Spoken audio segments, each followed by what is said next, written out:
Hi guys. IPL 2024లో మరోసారి బ్యాటర్లు తడాఖా చూపించారు. అరుణ్ జైట్లీ స్టేడియంలో జరుగుతున్న మ్యాచ్లో ఢిల్లీ క్యాపిటల్స్ బ్యాటర్ల దాటికి గుజరాత్ బౌలర్లు తేలిపోయారు. ముఖ్యంగా మోహిత్ శర్మ ఐపీఎల్ చరిత్రలోనే అత్యంత చెత్త గణాంకాలను నమోదు చేశాడు. 4 ఓవర్లలో ఏకంగా 73 పరుగులు సమర్పించుకుని ఐపీఎల్ చరిత్రలో అత్యధిక పరుగులు ఇచ్చిన బౌలర్గా దారుణంగా విఫలమయ్యారు.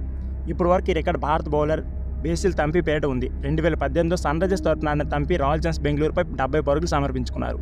డెత్ ఓవర్ స్పెషల్గా పేరున్న మోహిత్ ఈ మ్యాచ్లో తన మార్కును చూపించలేకపోయాడు. తన తొలి ఓవర్లో 12, రెండో ఓవర్లో 16 ఇచ్చాడు.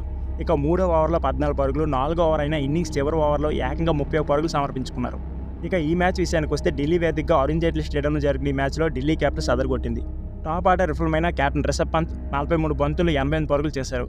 అలాగే అక్షర్ పటేల్ 43 బంతులు 66 పరుగులు చేసి భారీ భాగస్వామ్యాన్ని నిర్ణీత 20 ఓవర్ల 224 పరుగులు భారీ స్కోర్ చేసింది. లక్ష్య చేతిలో గుజరాత్ 4 రన్ల తేడాతో ఓడిపోయింది. సో ఫ్రెండ్స్, ఇది వీడియో. ఈ వీడియో నచ్చితే please like, share and subscribe my channel. Thank you for watching. అలాగే ఈ మ్యాచ్ని ఎవరు చూసారో ప్లీజ్ కామెంట్ బాక్స్లో కామెంట్ చేయడం మర్చిపోకండి.